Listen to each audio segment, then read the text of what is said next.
Bom, esse vídeo é para falar um pouco sobre os prazos processuais. E o prazo processual é nada mais nada menos que um período legalmente determinado para as partes realizarem as ações dentro de um processo judicial. E ele se encontra entre o artigo 218 até o artigo 235 do CPC. Esses prazos processuais, via de regra, eles encontram-se fixados pelo legislador, mas em alguns casos específicos, também o julgador pode determinar e fixar determinado prazo. Também haverá casos em que nem o legislador e nem o julgador poderá fixar esse prazo, e a gente vai acabar dando um prazo comum de 5 dias. Sobre o cômputo dos prazos, a gente tem que saber que os prazos eles podem ser fixados em horas, dias, meses e anos, dependendo da situação. E todos os prazos fixados em dias, eles têm que ser fixados em dias úteis. É importante também saber um pouco sobre a diferença entre interrupção e suspensão de prazo processual.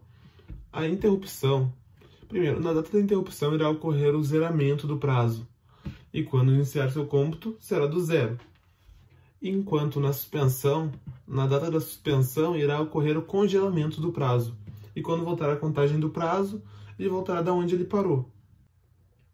Também é importante falar um pouco sobre a preclusão, que seria basicamente perder a possibilidade de realizar algum ato processual. E a gente pode se deparar com os mais diversos tipos de preclusão, mas o principal deles no processo judicial é a preclusão temporal, que seria basicamente a perda do direito de realizar algum ato com amparo no fato do prazo para esse ato já ter transcorrido.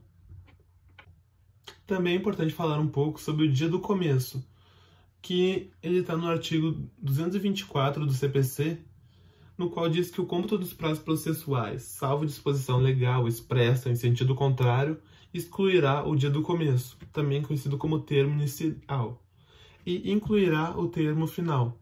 Bom, então a gente tem aí que o dia do começo ele não é computável como prazo, e o termo final deve ser considerado para fins de cômputo do prazo.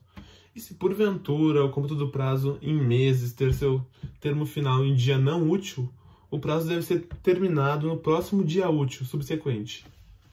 E em todos os pronunciamentos judiciais encontrados durante o processo, é preciso dar ciência às partes desses pronunciamentos. Nos físicos, isso ocorre por meio da publicação no Diário Oficial de Justiça, sendo o primeiro ato para isso a data da disponibilização da nota de expediente.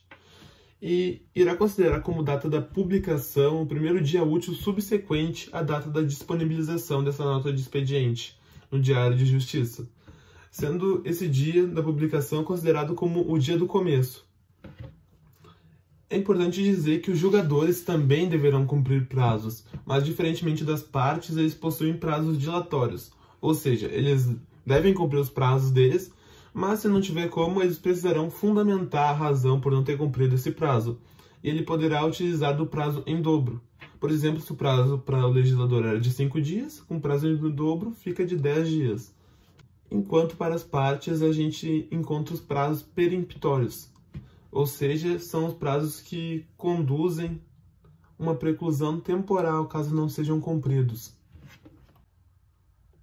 Nos processos eletrônicos também não podemos deixar de falar que existe o prazo da passiva, que diz basicamente que se determinada informação processual for certificada ou expedida, começa a contar um prazo de 10 dias corridos, e o dia do começo será o primeiro dia útil subsequente a esse prazo de 10 dias, ou o primeiro dia útil subsequente ao dia que a parte acessar essa informação processual.